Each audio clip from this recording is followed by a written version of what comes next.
হে কৃষ্ণা, চলে এলাম বন্ধুরা এক নতুন ভিডিও নিয়ে। আমাদের দরজার কাছেই আসতে চলেছে ভগবান শ্রী জগন্নাথ দেব, যিনি করুণা সিন্ধু। তারই জন্মদিন, তারই আবির্ভাব, তা হলো জগন্নাথ দেবের স্নানযাত্রা মহোৎসব। যেই দিন জগন্নাথ দেবের আবির্ভাব হয়েছিল, চলুন আজ জগন্নাথ দেবের স্নানযাত্রা উপলক্ষে এক মধুর পৌরাণিক কথা শুনব। তার আগে এই জগন্নাথ দেবের স্নানযাত্রা মহোৎসব এবছর কবে পালিত হবে চলুন জেনে নিই। এই বছর জগন্নাথ দেবের স্নানযাত্রা মহোৎসব পালিত হবে 27শে জ্যৈষ্ঠ 11 জুন বুধবার দিন। এই জগন্নাথ দেবের স্নানযাত্রা মহোৎসব পালিত হবে। আমরা সবাই এই ভিডিওতে শ্রী জগন্নাথ দেবের স্নানযাত্রার এক পৌরাণিক কথা শুনব, যা আমাদের সবার মনকে প্রসন্ন করে তুলবে। চলুন সেই পৌরাণিক কাহিনী আমরা শ্রবণ করে নিই। নারদ মুনি দূর থেকে দেখছিলেন, এই তো দ্বারকা নগরী, আর যাদের তিনি সামনে দেখতে পাচ্ছেন তারা তো সবাই তারই প্রভু। কিন্তু আজ তাদের রূপ এত অদ্ভুত, এত ভিন্ন কেন? কি রহস্য আপনি জানতে চান? তাহলে শুনুন এই এক লৌকিক কাহিনী। দ্বারকার রাজপ্রাসাদে আজ ছিল এক বিশেষ আয়োজন। রানীদের ভবনে আজ মা রোহিণী দেবী কিছু গোপন লীলার কথা শোনাতে চলেছিলেন। শ্রীকৃষ্ণ ও বলরাম তখন রাজ্যের রাজকার্য দেখতে সুদর্শন ভবনে চলে গিয়েছিলেন। আর ঠিক সেই সময় রানীরা একাই ছিলেন। আর এই সুযোগেই সমস্ত রানীরা সিদ্ধান্ত নিলেন যে মা রোহিণী দেবীর কাছ থেকে শ্রীকৃষ্ণের বৃন্দাবন লীলার কথা শুনবেন। রানীদের মনে একটাই প্রশ্ন ছিল দীর্ঘদিন ধরে, বৃন্দাবনে এমন কি আছে যা শ্রীকৃষ্ণ আজও ভুলতে পারেননি? কেন তিনি মাঝরাতে, কখনো ঘুমের মধ্যে বৃন্দাবনের গোপীদের, সখা সখীদের নাম নেন, কখনো বা কেঁদেও ফেলেন?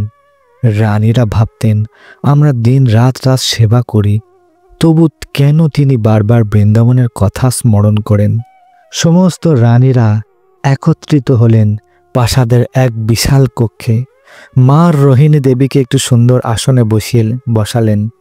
কিন্তু মা রোহিণী বৃন্দাবনের লীলার কথা বলতে চাইছিলেন তখনই, যখন কৃষ্ণ ও বলরাম সেখানে উপস্থিত না থাকবেন।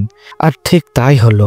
মাতা রোহিণী দেবী এক বিশাল কক্ষে সুন্দর আসনে বসলেন, আর সেখানে উপস্থিত তার বোন সুভদ্রা দেবী তাকে ধন্য মনে করে প্রাসাদের দরজায় পাহারা দিতে দাঁড়াতে বললেন, যাতে কৃষ্ণ বলরাম না আসতে পারে, আর যদিও বা আসে দূর থেকে যেন সংকেত করে দেয়। মা রোহিণী দেবী শুরু করলেন বৃন্দাবন লীলার একের পর এক মধুর কাহিনী। মধুর কণ্ঠে, মধুর অপার প্রেমে সেই মাতা রোহিণী দেবী সেই অপ্রাকৃত লীলাকথা শুরু করলেন। আর এই লীলাকথার আকর্ষণ এতটাই প্রবল ছিল, দরজায় দাঁড়িয়ে থাকা সুভদ্রা দেবীও সেই লীলার রসে এতটাই ডুবে গেলেন যে বুঝতেই পারলেন না কখন তার দুই ভাই কৃষ্ণ আর বলরাম সেখানে এসে দাঁড়িয়ে গেছেন। কৃষ্ণ আর বলরাম যখন মাতা রোহিণীর মুখে সেই বৃন্দাবনের অপার মধুর লীলাকথা শুনতে থাকলেন, তখন তারা সুভদ্রার দুই পাশেই দাঁড়িয়ে সেই অমৃত লীলার রসে মোহাচ্ছন্ন হয়ে পড়লেন। এতটাই আবেগে আপ্লুত হয়ে গেলেন যে তাদের শরীরের অঙ্গ প্রত্যঙ্গ সংকুচিত হয়ে গেল। নয়ন দিয়ে সেই অশ্রুর জল প্রসারিত হতে থাকল, এই যেন বৃন্দাবনেই ফিরে যাওয়া। ঠিক সেই সময় হঠাৎ করে নারদ মুনি বিচরণ করতে করতে হঠাৎ সেখানেই উপস্থিত হলেন, দ্বারকাতেই। আর এই রূপ দৃশ্য দেখে আশ্চর্য হয়ে গেলেন, অবাক হয়ে গেলেন, প্রভু শ্রীকৃষ্ণের এইরকম ভিন্ন রূপ কেন? ঠিক তখনই তিন ভাই বোন পূর্বর রূপে আবার ফিরে এলেন, যেহেতু নারদমুনি চলে এসছেন। নারদমুনি, যিনি ভক্তদের মধ্যে শ্রেষ্ঠ, ভগবানের কাছে এসে প্রার্থনা করলেন, হে প্রভু, এই রূপ যেন সারা জগৎবাসী দেখতে পায়, আর এই ভক্তের প্রার্থনা ফিরিয়ে দেবেন না?